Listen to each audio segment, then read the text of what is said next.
Praise the Lord. സ്നേഹമുള്ളവരെ, വിശുദ്ധ മത്തായിയുടെ സുവിശേഷം 7-ാം അധ്യായം 12-ാം തിരുവചനത്തിൽ യേശു പറഞ്ഞു, മറ്റുള്ളവർ നിങ്ങൾക്ക് ചെയ്തു തരണമെന്ന് നിങ്ങൾ ആഗ്രഹിക്കുന്നതെല്ലാം നിങ്ങൾ അവർക്ക് ചെയ്യുവിൻ. ഇതാണ് നിയമവും പ്രവാചകന്മാരും. നമ്മുടെ ജീവിതത്തിലേക്ക് ഒന്ന് തിരിഞ്ഞു നോക്കുമ്പോൾ സ്നേഹവും അംഗീകാരവും പ്രോത്സാഹനവും എല്ലാം ജീവിതത്തെ മുന്നോട്ട് നയിക്കുന്ന ഉണർത്തു പാട്ടുകളാണ്.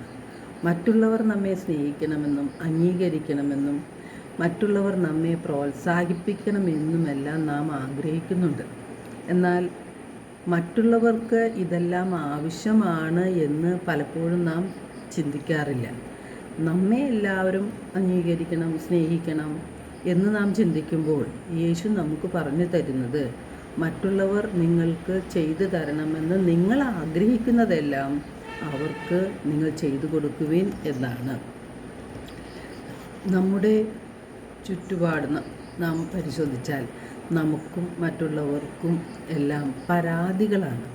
എന്നെ ആരും സ്നേഹിക്കുന്നില്ല, എന്നെ ആരും അംഗീകരിക്കുന്നില്ല, എന്നെ ആരും പ്രോത്സാഹിപ്പിക്കുന്നില്ല എന്നുള്ളൊരു പരാതി എല്ലാവരിലും കാണാം. പക്ഷേ പലപ്പോഴും നാം മനസ്സിലാക്കേണ്ടത്, വേണ്ട വിധത്തിൽ നാം മറ്റുള്ളവരെ അംഗീകരിക്കാത്തത് കൊണ്ട്, സ്നേഹിക്കാത്തത് കൊണ്ട്, അവരെ പ്രോത്സാഹിപ്പിക്കാത്തത് കൊണ്ടാണ് നമുക്കും അപ്രകാരം തന്നെ സംഭവിക്കുന്നത്. പരാതി പറയുന്നവർ മറ്റുള്ളവരെ സ്നേഹിക്കാൻ ശ്രമിക്കുകയാണെങ്കിൽ, അവരെ പ്രോത്സാഹിപ്പിക്കുവാൻ ശ്രമിക്കുകയാണെങ്കിൽ ഈ പരാതികളെല്ലാം തന്നെ കുറയും എന്ന് ഉറപ്പാണ്. യേശു പറയുന്നുണ്ട്, കൊടുക്കുവിൻ നിങ്ങൾക്ക് ലഭിക്കും എന്ന്.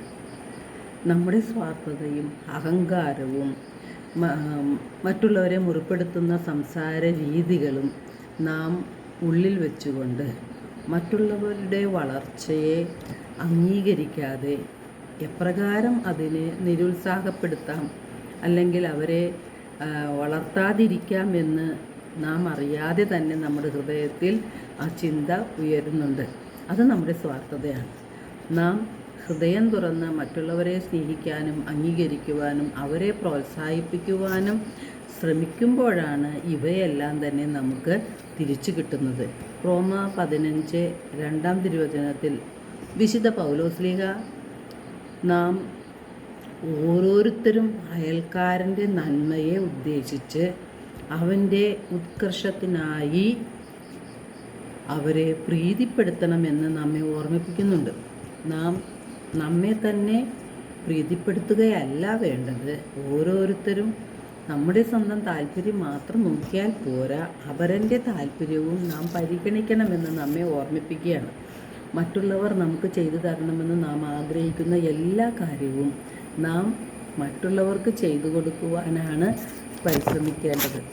നമ്മുടെ സ്വാർത്ഥത ഉപേക്ഷിച്ച് മറ്റുള്ളവർക്ക് സന്തോഷവും അവരെ അംഗീകരിക്കാനും അവരെ പ്രോത്സാഹിപ്പിക്കുവാനും നാം പരിശ്രമിക്കുമ്പോൾ ഇവയെല്ലാം തന്നെ നമുക്ക് തിരിച്ച് കിട്ടുകയും ചെയ്യും. എല്ലാവർക്കും നല്ലൊരു ദിനം ആശംസിക്കുന്നു. ദൈവം നമ്മെ ഓരോരുത്തരെയും സമൃദ്ധമായി അനുഗ്രഹിക്കട്ടെ.